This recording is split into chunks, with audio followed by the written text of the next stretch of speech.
kedua itu ada yang kita kenal dengan faktor pertumbuhan. Jadi beberapa kasus ya, ada orang yang tumbuhnya tidak normal atau kita kenal dengan dwarfism ya, orang-orang yang pendek yang apa ya namanya ya, tumbuhnya tidak normal lah ya, kita suka lihat ya di sekitar kita. Nah ini karena memang dia punya permasalahan di hormon pertumbuhannya, sehingga yang bisa dilakukan adalah bagaimana kemudian diterapi dengan teknik penambahan hormon pertumbuhan ya, sehingga harapannya nanti anak-anak ya dia bisa tumbuh dengan baik dan normal ya. Nah dulu itu metode yang bisa dilakukan adalah bagaimana kemudian mengambil hormon ya dari kelenjar pituitari, itu kelenjar yang apa ya, yang kemudian kita bisa dapatkan umumnya mungkin kalau zaman dulu itu dari mayat ya, dari mayat. Jadi mayat itu kita isolasi kelenjarnya, kita kemudian ambil hormonnya. Nah pertanyaannya adalah kita ternyata mayatnya itu kan perlu banyak ya. Nah 8 mayat ya per tahun untuk satu pasien, 8 sampai 10 tahun untuk satu pasien ya. Kan kita bisa bayangkan ya mayatnya siapa ya kan. Kalau mayatnya tidak teridentifikasi itu baru bisa dipakai, tapi kalau mayatnya sudah dia keturunan ini, orang tuanya ini ya nggak boleh ya diambil gitu kan. Maka kemudian itu menjadi kendala untuk terapi hormon ini ya, hormon pertumbuhan ini. Maka kemudian bisa manfaatkan teknik rekayasa genetika ya, bagaimana kemudian kita bisa mensintesis atau memproduksi hormon pertumbuhan manusia itu secara bioteknologi atau rekayasa genetik. Ada beberapa perusahaan yang sudah mendapatkan seperti Protopin itu dari Genetek, kemudian ada Humatrop dari Eli Lilly dan seterusnya. Nah, bagaimana produksi hormon growth atau hormon pertumbuhan? Kenapa disebut rekombinan? Karena memang dihasilkan dari protein rekombinan ya, dia protein. Kemarin kan kita diskusikan bagaimana menghasilkan protein rekombinan kan, hasil dari gabungan DNA vektor dengan DNA yang kita targetkan, lalu kemudian menghasilkan protein. Nah proteinnya disebut dengan protein rekombinan. Nah bagaimana caranya? Sama dengan yang insulin. Jadi yang kita ambil dan kita isolasi adalah pertama mRNA-nya, kita ambil dan isolasi mRNA.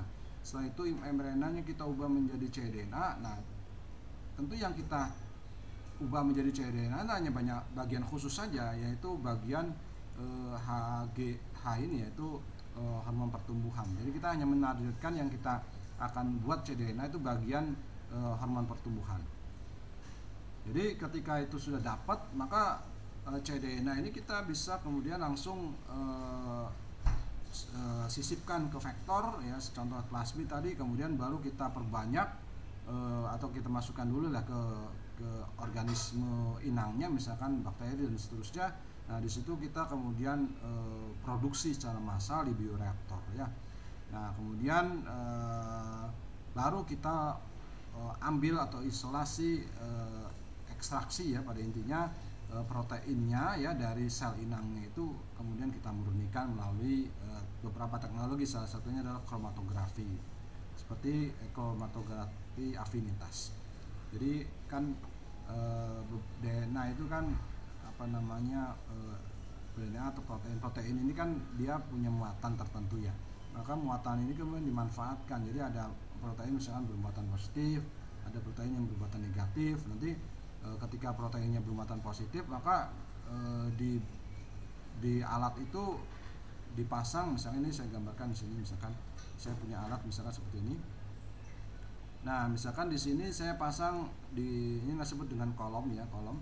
Nah kita misalkan kita pasang di sini adalah bermuatan senyawa yang bermuatan kebalikan dari proteinnya, misalkan kita bermuatan negatif ya, ini bermuatan negatif. Karena proteinnya misalkan bermuatan positif. Jadi kalau kita proteinnya kita ambil, ya pertama tentu bukan protein murni, misalkan protein kasar ya, jadi masih banyak komponen-komponen sel yang lain, maka dia akan masuk ke sini. Nah, protein yang bermuatan positif ini akan berinteraksi dengan dindingnya ini, dengan bagian kolom yang bermuatan negatif, sehingga dia akan nempel sih, nempel proteinnya ya. Sementara bagian sel yang lain tidak, dia bablas ya, dia terus itu mengalir. Nah, kemudian jadi ketika kita ternyata sudah selesai prosesnya, maka di sini kita akan dapatkan protein yang nempel ya, yang nempel di bagian kolomnya ini, karena dia bermuatan yang berbeda dengan kolom kita. Maka bagaimana kita mendapatkan proteinnya ini, kan proteinnya nempel lah, masih di kolom. Maka kemudian kita lakukan elusi. Elusi itu penambahan zat tertentu ya, sehingga ini bisa lepas. Jadi nanti kita nambahkan biasanya zat tertentu yang kemudian dia bisa menggeser ini, menggantikan ion ini. Jadi proteinnya itu nanti akan lepas ya, lepas ke bawah gitu ya, sehingga dia akan murni protein plusnya ini. Nanti kemudian senyawa elusinya itu ya, misalkan larutan elusinya itu dia bisa menempel di kolom-kolomnya, sehingga protein yang kita peroleh nanti adalah protein yang murni. Ini teknik kromatografi afinitas ya. Jadi bagaimana affinity atau daya lekat atau daya interaksi antara muatan-muatan dari protein, bisa protein bermuatan positif atau protein bermuatan negatif itu dengan kolomnya ya, kolomnya yang beda muatan. Dengan teknik ini kita bisa memurnikan protein ya. Nah, ini sedikit contoh ya bagaimana kemudian hormon pertumbuhan dihasilkan. Jadi ini kita akan coba bagi dua dulu, ini pisahkan dua. Yang pertama adalah kita lihat ini, misalkan kita ambil ini ada sel manusia.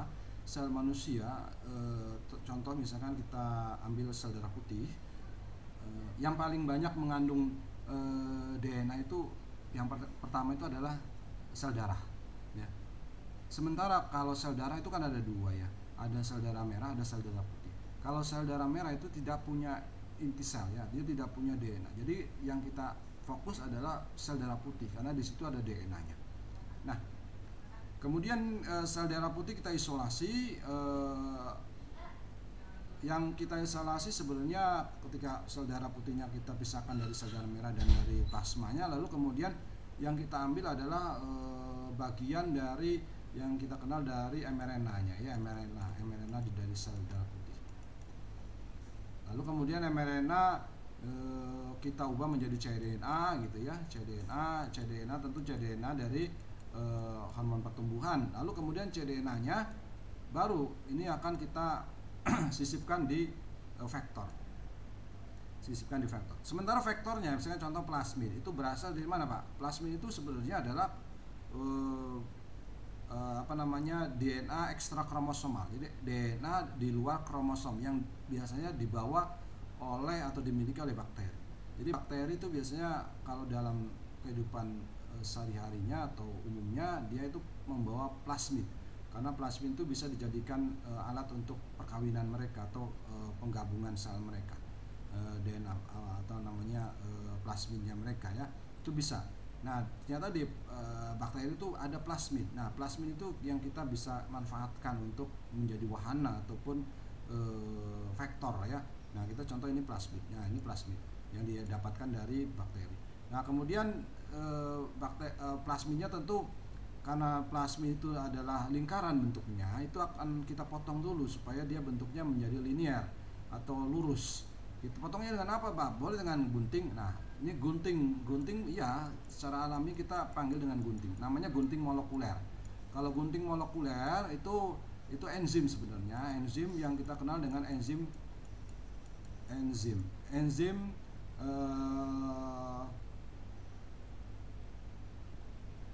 yang kita bisa gunakan adalah enzim yang kita kenal dengan enzim restriksi ya. Nah, enzim restriksi itu enzim yang memotong DNA.